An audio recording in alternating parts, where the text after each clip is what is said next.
Let me get one of my yellows here, and I think this is where the yellow triangle came from. Well before I made the book, I was doing a Gabrielle Bernstein manifestation challenge, which it's like a 21-day challenge. You wake up every day, there's a meditation or there's a lesson, there's something. And one of the first days, the lesson was to choose a symbol that was going to connect you to this challenge, connect you to your manifestation, whatever it was you were drawing in, to choose a symbol to let it represent this. And so getting this assignment, I thought, okay, well, I already have a lot of signs and symbols with the universe, so I'm going to pick something completely random that I don't necessarily feel connected to at all right now. I was sitting in this room thinking about it, and in my mind, I just heard triangle. And I was like, okay, triangle. And then it started getting more specific. Triangle with the point facing up, like a pyramid. Okay. And then even more specific, it's yellow. So yellow triangle pointing up like a pyramid. So I thought, okay, we'll see if I see that anywhere.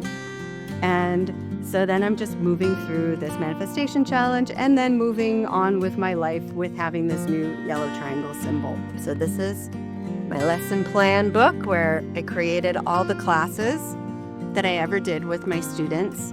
And this is the first iteration of the shapes we can make, and it's called Shape Adventure. And so we went to the land of shapes, and we made a tall straight line, we made crescent moons, we twisted, we jumped into a star. It's like everything that's in the book. And then January 2022, I decided I'm gonna make this a book. I knew I was still gonna keep going with the book, and I didn't know what the illustrations were gonna look like, but I just kind of let it go and thought, it'll come to me. And one night I was lying in bed, I was getting ready to go to sleep. I have the book written, so I know what the routine looks like. I know how the poses flow.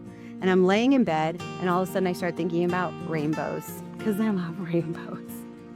And I thought, what if instead of trying to make the kids look unique, I just use colors, and I just have the figures and shapes be an individual color, and we move through the rainbow. And I thought, well, that's a really cool idea. And since we're starting standing and we're ending laying down, I thought we should go through the rainbow in reverse. So we're going to start with purple, with the crown chakra on the top of our head. We're going to end with red, with the root chakra on the ground. And I said, okay, when I map this out with the rainbow, if the triangle pose falls on the color yellow in the rainbow, then this is how we have to illustrate the book. And so the next morning I woke up and I quickly sketched out every little pose and then wrote colors next to them going through the rainbow in reverse. And sure enough, the yellow was on the triangle, and then that was it. And then this is the triangle.